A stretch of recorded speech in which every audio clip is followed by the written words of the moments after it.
과일과 채소는 매일 균형 있게 먹는 것이 가장 좋습니다. 채소나 과일은 공복에 드시는 것을 추천합니다. 채소는 위장 기능을 활성화시키고 소화를 개선합니다. 그렇다면 왜 과일과 채소를 공복 상태에서 먹어야 좋을까요? 과일과 채소는 포드메리라고 해서 속이 쓰리고 대장암을 유발하는 물질이 들어 있다고 합니다. 생마늘은 어떨까요? 마늘에 포함된 알리신 덕분에 체내에 놀라운 효과를 발휘하지만 간에 부담을 주는 부작용도 있습니다. 과일과 채소의 나쁜 점만 보고 지금부터 안 먹여야 할까요? 이런 관점은 어떠세요? 과일을 지나치게 섭취하면 오히려 영양 결핍을 일으킬 수 있다.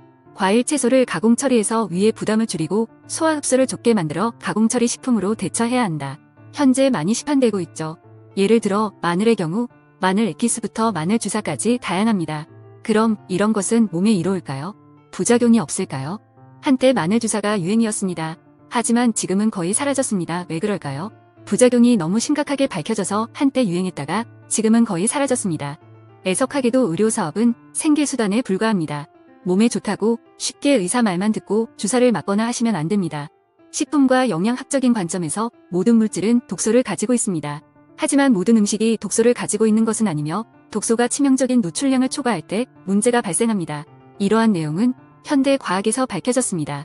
이제는 피자나 고기, 라면을 먹어도 차와 과일을 식후에 먹는 게 일상이 되었습니다. 가공식품이 증가하면서 한국에서는 과일이 식후 후식 문화로 자리 잡았습니다. 이렇게 오랫동안 지속되다 보니 문제가 생겼습니다. 왜냐하면 기본적으로 화학물이 들어간, 특히 밀가루가 들어간 가공식품은 소화시키는데 기본 3-4시간이 걸립니다. 바로 내려가지가 않습니다. 고기 같은 경우는 8시간이 걸리고요. 라면은 12시간에서 20시간이 걸립니다. 채소, 과일은 소화하는데 에너지가 가장 적게 들기 때문에 섭취하자마자 바로 30분이면 내려갑니다. 앞서 먹은 음식들이 소화가 안 되고 정체가 되면서 문제를 일으킵니다. 살아있는 효소가 과일에 있는데 음식과 섞여 소화 흡수가 되지 않고 정체돼서 발효가 되는 겁니다. 좋게 말해서 발효지 썩는 겁니다. 안 좋은 물질들과 가스가 생성됩니다. 속이 쓰리고 소화불량이 되는 겁니다. 즉 내가 소화불량이 되는 건 내 위장이 문제가 있는 게 아니고 음식의 섭취 방법 종류에 따라서 우리 몸이 신호를 주는 겁니다. 그럼 더부룩하고 속 쓰릴 때 뭐 먹죠? 수많은 광고 속 소화제들이 떠오릅니다. 먹으면 쑥 내려가죠. 아니 내려가는 것 같습니다. 금방 속이 편안해지기도 하고요. 이것도 자주 먹다 보면 어떻죠? 내성이 생겨 소화제도 잘 안 먹힙니다. 젊을 땐 사이다, 콜라만 먹어도 속이 시원하지만 나이 들면 약으로 해결하시는 분이 많습니다. 하지만 위는 그만큼 더 약해집니다. 이런 게 쌓이고 쌓여서 위험이 됩니다. 사실 5060 세대들이나 더 연장자이신 분들은 병원 처방하면 소화제, 위장약과 위보호한다고 겔포스가 처방돼서 마치 세트처럼 들어있었습니다. 하지만 지금은 거의 사라졌습니다. 위암을 발생시킨다는 연구 결과가 나왔기 때문입니다. 그래서 과일과 채소는 식후가 아니라 공복 식전에 드셔야 합니다. 그렇게 드시면 전혀 불편한 게 없습니다. 다만 채소, 과일을 먹고 내가 불편한 게 있다 그렇다면 기본적으로 그동안 쌓였던 위장의 독소를 배출하는 작용으로 이해를 하셔서 한 일주일 정도 해보세요. 그런데도 불편하다 하는 경우가 있습니다. 제일 대표적으로 토마토가 있습니다. 그럼 굳이 토마토를 드실 필요 없습니다. 그럼 다른 과일을 드시면 됩니다. 화학적 성분의 단면만 보고 채소, 과일의 위험성을 얘기하는 기사에 속아서 과일을 안 먹는다든가 하면 안 되겠습니다. 대부분 이런 기사가 나오면 꼭 이럴 땐 무엇을 먹어야 한다는 광고성 기사가 쏟아져 나옵니다. 우리는 속지 말고 신선한 과일과 채소를 많이 먹는 것이 좋겠습니다. 그럼 매일매일 먹으면 좋은 과일과 채소는 무엇이 있을까요? 동서양을 통틀어서 사과를 이야기 안 할 수 없습니다. 동서양의 사과에 대한 속담도 있으니까요.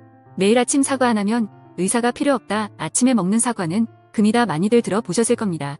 그만큼 사과는 정말 모든 영양분, 에너지를 갖고 있습니다. 장수 물질이 계속 발견될 정도로 연구 개발이 되고 있습니다. 사과를 아침에 드시면 모든 에너지를 공급을 해줍니다. 그리고 변비가 있으신 분도 해결이 됩니다.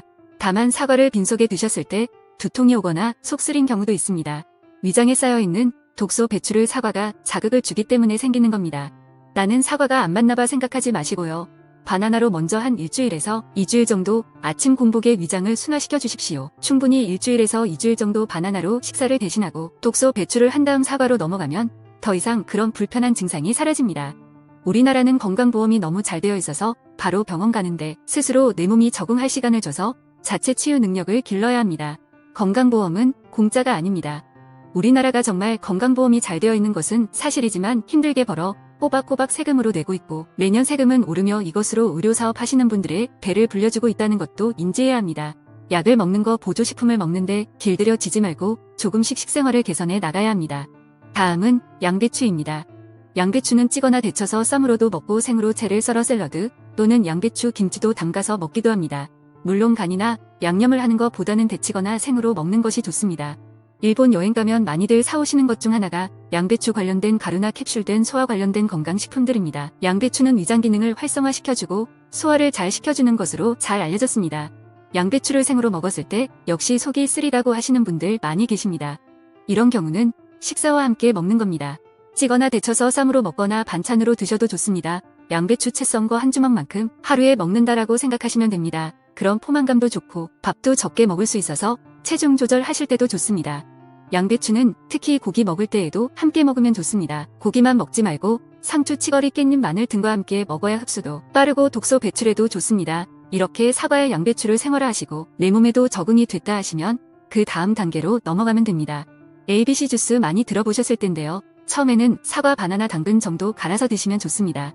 한 달 정도 마시면서 몸에 적응을 시키고 여기에 양파, 비트를 추가시켜서 5가지 정도 넣어서 신선한 야채, 과일 주스를 만들어 먹습니다. 양파의 매운맛이 싫으면 채 썰어 물에 잠깐 담궈 두셨다가 갈아주시면 매운맛이 사라집니다. 매일 어떻게 먹냐고요? 시중에 가공된 주스들 많습니다. 무설탕이다, 첨가물이 없다. 하지만 가공된 것은 의미가 거의 없다고 보시면 됩니다. 안 먹는 것보다 낫지 않을까 하시지만 첨가물이 많아서 먹지 않는 것이 좋습니다. 가공된 것을 먹느니 난 매일 사과 1개, 바나나 반개, 양배추는 한 주먹 이렇게 먹는 것이 훨씬 좋습니다. 주스 만드는 것이 번거로우신 분들은 생식으로 먹는 것이 좋습니다. 기왕 내 몸을 위해서 먹는 거 같은 돈 쓰고 몸에 더 효과적인 것을 선택해야겠습니다. 매일 골고루 먹었을 때 가장 좋은 것은 과일과 채소밖에 없습니다. 인간의 자연치유 능력을 증가시키는 것은 과일과 채소뿐입니다. 하지만 과일로는 영양분이 부족하다. 가장 대표적인 게 단백질은 우리 인간에게 필수 아미노산이 23종류가 필요한데 8종류는 몸에서 생성을 못한다. 반드시 외부 음식에서 섭취를 해야 하는데 채소, 과일로는 부족해서 고기를 먹어야 한다. 많이들 들어보셨을 겁니다. 채식주의자가 되라는 건 아닙니다. 하지만 이건 자본주의와 상업주의가 빚어낸 칼로리 개념으로 축산업에서 쓰고 있는 홍보 마케팅이다라는 의견이 있습니다. 채소, 과일 식사만으로 영양분이 부족했다면 우리 인류는 진작 멸종했습니다. 지구상에는 약 5,000종이 넘는 포유류가 있는데 엄마의 젖을 먹고 자란 동물이죠. 고래도 포유류입니다. 우리 우용우 변호사 드라마 덕분에 고래가 포유류란 사실이 많이 알려지긴 했는데 5,000종이 넘는 포유류 중에 지금 현재 최상이자 6,600만 년 전에 공룡이 멸망한 이후 가장 강력한 군림자가 된 게 인간입니다. 인간이 살아남을 수 있었던 것은 육식이 아닌 채소와 과일식을 선택했기 때문입니다. 어떻게 사자와 호랑이와 싸워서 이길 수 있습니까? 얼마나 빨리 달려서 토끼를 잡을 수 있겠습니까? 채소와 과일에 모든 영양소가 있습니다. 비타민이나 마그네슘, 아연 이런 것들이 유기적으로 뭉쳐져 있습니다. 그래서 같이 먹을 때 훨씬 더 우리 몸에 호르몬에 영향을 준다는 연구 결과가 있습니다. 우리 맘속의 화병을 증문즉답으로 한방에 해결해 주시는 법률 스님을 보시면 너무나고 건강하고 인자한 모습에 놀랍니다. 법률 스님은 어느새 70이 넘으셨는데요. 법률 스님의 지난 50년의 시간을 보면 어마어마합니다. 전 세계를 누비고 매일 새벽 3, 4시에 기상해서 108배는 기본으로 하고요. 어쩔 때는 3,100까지 하십니다. 그리고 엄청난 일정을 소화하면서 여가 시간대는 농사를 지으십니다. 기후변화가 아주 심각해서 식량 문제가 커지기 때문에 유기농법으로 식량 자급자족을 하는 것이 국가의 경쟁력에 매우 중요하다라는 사명감을 갖고 직접 농사를 짓고 계시다고 합니다. 스님이라서 고기를 안 드시는 게 아니라 실제 스님들도 고기 드실 수도 있고 드시는 분도 있습니다. 법률 스님은 밀가루 국수를 좋아하시긴 하시지만 메밀이나 현미로 만든 국수를 많이 드시는데 법률 스님만 보더라도 모든 에너지가 채소와 과일만으로도 충분히 얻어진다는 사실을 알 수가 있습니다. 법률 스님뿐만 아니라 많은 수행자들이 채소, 과일식 심지어 단식, 어느 분은 호흡만으로도 물조차 안 먹고 한 달을 지내십니다. 이건 절대 따라하시지 마세요. 수행을 하신 분만 가능합니다. 아무튼 이것은 인간이 가진 자연치유 능력입니다. 전 세계적으로 과일만 먹는 프루테리언이라고 하는데 이분들이 기하급수적으로 계속 늘고 있습니다. 소위 말하는 전문가들의 주장대로 보면 이분들 모두 병원 신세를 져야 됩니다. 이런 분들이 건강기능식품 영양제 챙겨 먹느냐? 그렇지 않습니다.